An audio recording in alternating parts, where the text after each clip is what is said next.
இயற்கை விவசாயத்தில் குருத்து பூச்சி விழுந்ததுன்னா அதை எப்படி உடனே சரி பண்ணுறது அப்படின்றது தெரியலையா? அப்போது இந்த வீடியோ உங்களுக்காக தான். என் குரல் கொஞ்சம் இதாகிடுச்சு, கொஞ்சம் அட்ஜஸ்ட் பண்ணிக்கங்க. ஆனால் நான் தான் பேசுகிறேன்.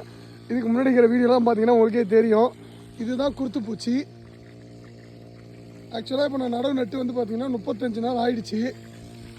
35 நாள் இருக்கும்போது ஏன்டா மருந்து அடிக்கிறேன் குருத்து பூச்சிக்கு அப்படின்னு நீங்கள் கேட்கலாம். பிரச்சனை என்னென்னா, நான் கொஞ்சம் வெளியில் போயிட்டேன்.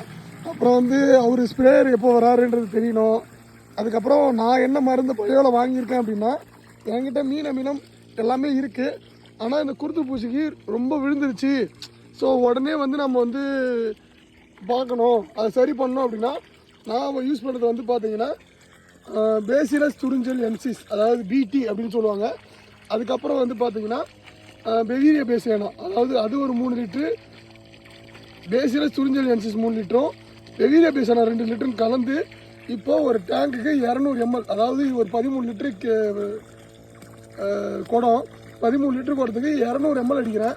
இது வந்து ஒரு 200 ml கப்பு வரும் நான் எடுத்து வச்சுக்கிறது. அதை ஒரு டேங்குக்கு 200 ml அப்படின்னு ஊற்றி இப்போ நான் ஸ்ப்ரே பண்ணிகிட்ருக்கேன்.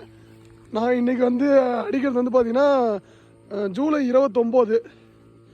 நான் ஒரு வாரம் கழித்து உங்களுக்கு காட்டுறேன் இது எப்படி இருக்குன்னு பாருங்கள். இந்த மஞ்சளாக இருக்குது இல்லையா, இந்த சோலை குருத்து காஞ்சி போகுது இல்லையா, இதுதான் குருத்து பூச்சின்னுவாங்க.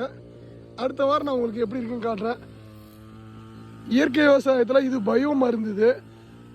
நம்மளால் இயற்கை விவசாயத்தில் 5ல் கரைசல் 10ல் கரைசல் எல்லாம் ரெடி பண்ண முடியலன்னா நம்ம இதை வச்சு அடிக்கலாம்.